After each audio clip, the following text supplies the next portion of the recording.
Анан шарттарын амалдаштырып, яны багын несин шарттарын китерен бирсире карайнабыз. Да, пойдем сюда, баштай берели да кандай.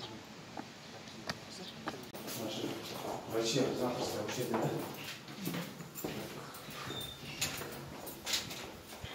Так, если не могу ответить. Осталось кабинет. Врач у нас на полставки. Сейчас у тебя просто. Да.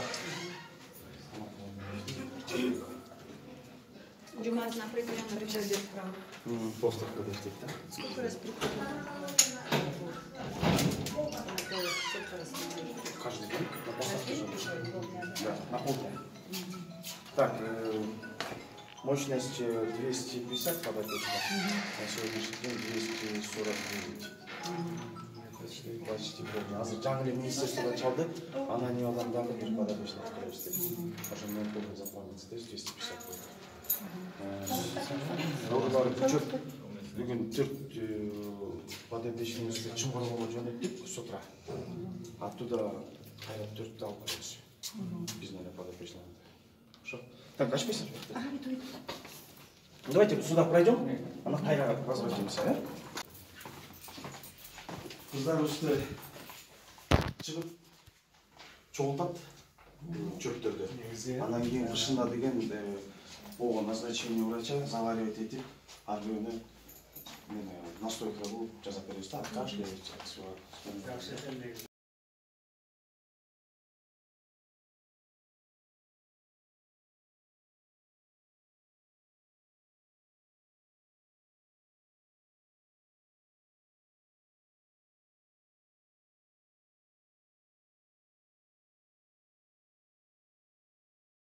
И на 2 поста медиков. Здесь двое дежурят, и на 3-м этаже тоже процедурная, тоже 2 медика. В смену выходит 4 медика в сутки, не считая врача, да? Мебель вы давали последний раз? Мебель не выдавали. Нет, такого у нас нет в памяти. Лекарства все обновляется, да, постоянно?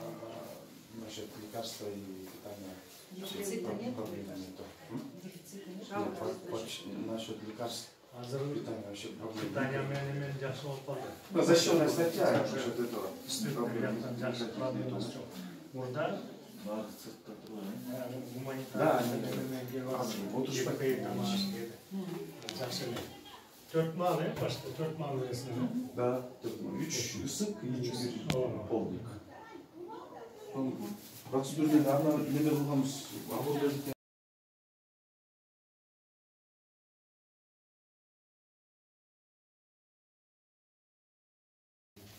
Четыре эмен бөлүшүп коюп арбаттап. Ну, кто ордуна эле тамак жейт, кимдерди сюда можно привести, жейт.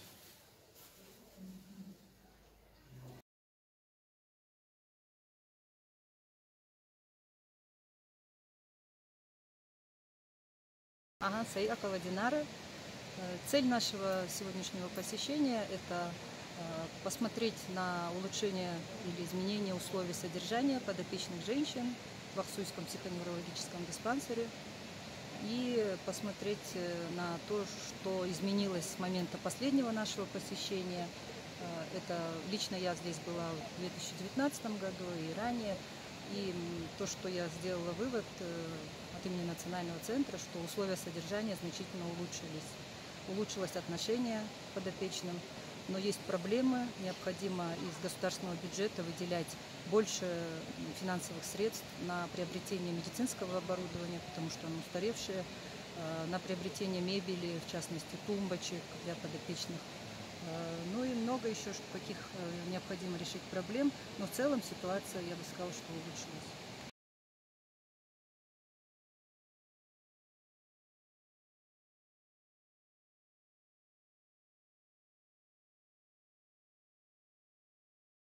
И ночное время, зимнее время чуть-чуть проблематично. Они вообще строительством не занимаются, оказывается, у них не было такого. машины не покупает, ну, долговечное что-нибудь, мебель не покупает, долговечное, вот, допустим, стиральные машины, там, полнопрачные, кухонное оборудование предоставляет. И в виде исключения, я им сказал, ну как мы можем, мы говорим о правах человека, если права человека начинаются с элементарного, то есть просто даже сходить в туалет будет, если тяжело, да, и они это учли, и пошли нам навстречу. На прошлой неделе приезжали монтажники, ребята, вот это все замерили нам, и буюрса, канализацию полностью хотят в трехэтажном здании 6 санузлов, 6 душевых кабин нам полностью куда им просто оборудовать по последнему слову техники. А сулар проблема болмой ма? Насчет воды проблем нет у нас. Нету, да? Вообще нету. сунун напоруда Где-то азычат. Вот допустим сейчас, это ну, мы не пользуемся здесь только да? Личными, да, холодно. а проблема только канал.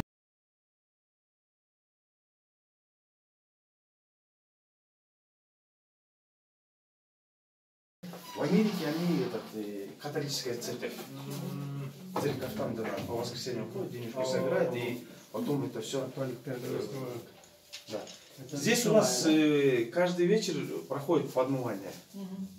Вот это тоже полностью договоришься о том, что сделать четко, куда им бурса. Это хорошо, действительно. Ну вот в тот раз говорили, что должны быть подписаны полотенца индивидуально на каждого. Здесь Все замечания учитываем и выполняем. Вот на мочалках тоже у каждого поименно. Да, то есть нет такого брюнка, такого не пользуется.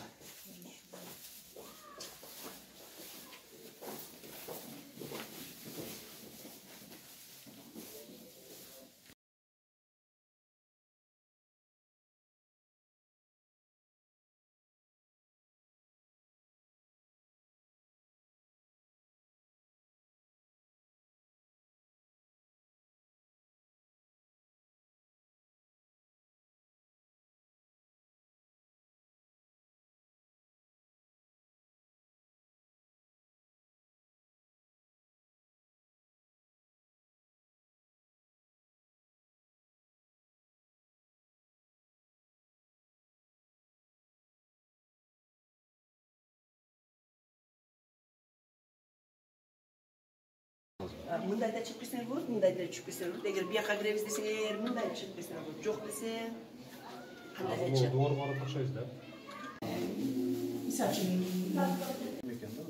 Мебельде эми 1-2 жылдык деп коет экен. И алып бербейт экен да. Кто хочет помочь, он хочет помочь нормально, лет так на 10, да, чтобы было видно.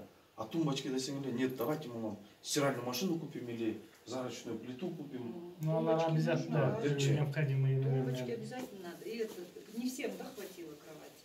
Да? Да. Вот тут я смотрю, старые еще. Ну, обновляется по чуть-чуть обновляется. Тумбочки нужны, потому что место для хранения личных вещей, не знаю, код, зеркало, может быть, да? Лоточек рядом. Комната 6 киши тесно оталып кеткен. Да, и немножко вот эту комнату тесную. биринчи подушек я не вижу, да? Нет, есть подушки. Подушки новые.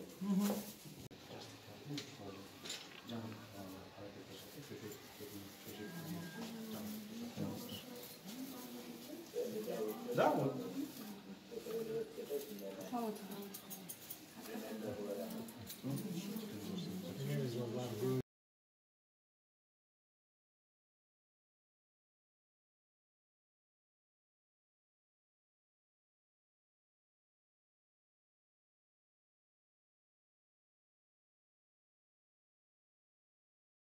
Сарыбаев Тынчтыкбек Калмакович Кыргыз Республикасынын Кыйноого каршы улуттук борборунун Скөл областындагы өкүлчүлүктүн жетекчиси. Биз өзүбүз бул мекемени бат-бат текшерип турабыз. Бул жолкусу өзгөчөлүгү ушу чечим кабыл алчу адамдарды кошо ичте келип, ушул жерде көйгөйлөр болсо жеринен билели деген максат болчу. Албетте бул жерде шарт салыштырмалуу башка мекемелерге караганда кыйла жакшы, бирок көйгөйлөр да бар. Бул жерде көйгөйлөрдүн эң негизгиси ушул 250дөй мүмкүнчүлүгү чектелген айымдар жашайт бул жерде, өмүр бою жашайт. Анан эң эле негизги көйгөй ушу ажаткана. Ушу корпустун ичиндеги ажатканалар иштебейт, себеби канализация, саркынды суулар кетчү маселе бул жерде өтө чоң көйгөй жаратат.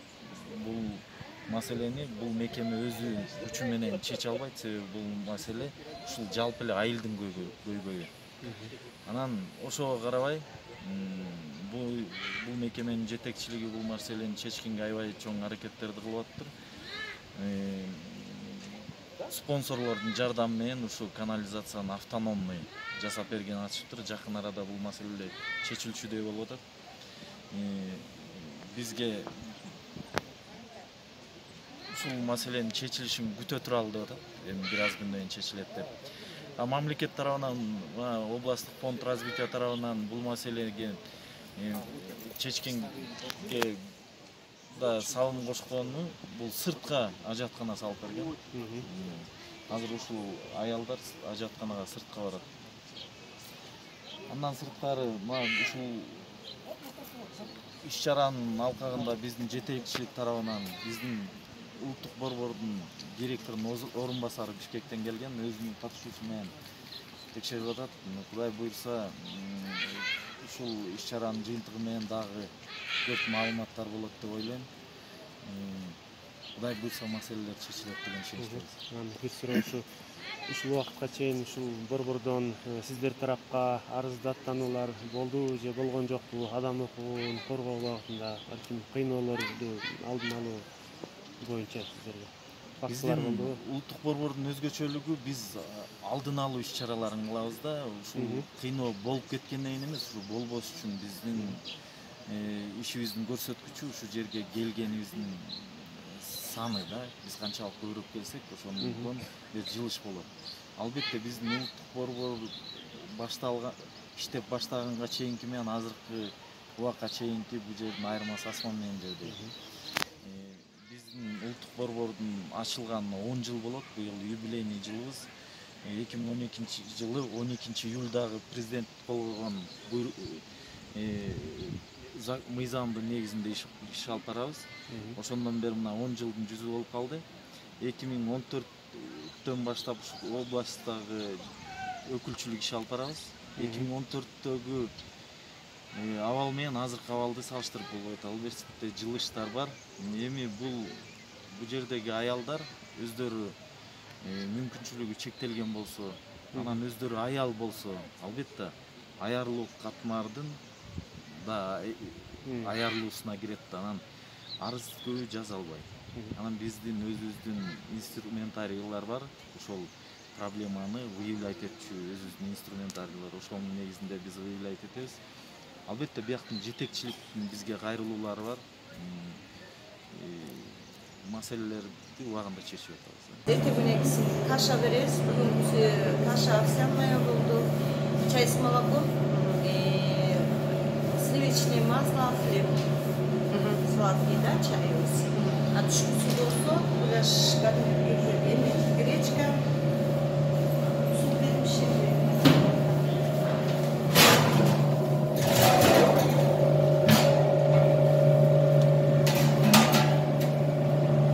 Бизде азыр тамак аябай жакшы, түшкүсүн полдник беребиз, азыр ашлямку беребиз, колго пирог жасап беребиз, чай с молоком, хлеб менен.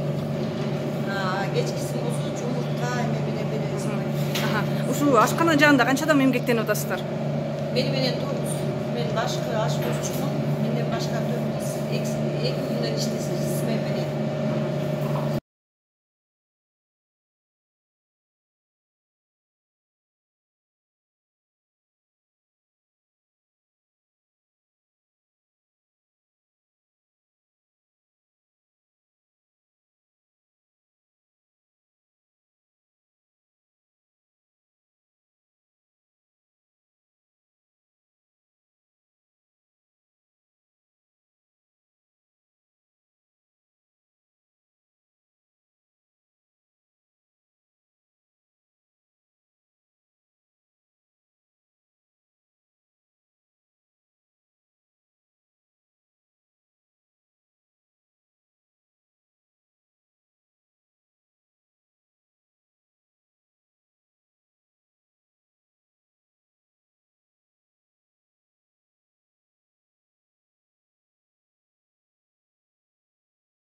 тааныштырып койсоңуз. Директор психоневрологического социально-стационарного учреждения Аксуйского района Мырзалиев Уран Адырбекович. Улан мырза, айтсаңыз, алгач ушу сиздердин мекеме туурасында жалпы маалымат бере кетсеңиз, канча адам дарыланат, канча адам жашайт? Биздин мекеме мощности 250 кызмат алуучуга рассчитан. Азыркы тапта 249 кызмат алуучу кызматын алып берет. Анан ушу сиздерде учурда кандай маселелер бар, кандай көйгөйлөр болуп атат, ошол боюнча айтсаңыз. Негизинен жалпысынан кандай көйгөйлөр болуп атат? Көйгөй азыркы убакта көйгөй жок, мамлекет тарабынан бардык жагынан каржыланып турат. Дароо дармектерибиз, тамак ашыбыз бардыгы ордунда, бардыгы жайында, эчтеге мындай маселе деле тууган жери жок. Келиңиз мындан баштайлы. Президенттин жарлыгы менен 2022 жылдын 1 январынан баштап тамакка бериле турган акчанын өлчөмү көбөйтүлгөн 100%. 1 январдан баштап ошого ылайык бир кызмат алуучуга тамак ашына 200 сомдон коротулат. 200 сомго 3 маал ысык тамак жана бир полдник кирет. Ал деген завтрак, обед, полдник жана ужин. Дагы бир айта кетчү жакшы жагдай, 1 апрелден баштап биздин кызматкерлерге баарыбызга айлык маянасы 100%ке көтөрүлгөн.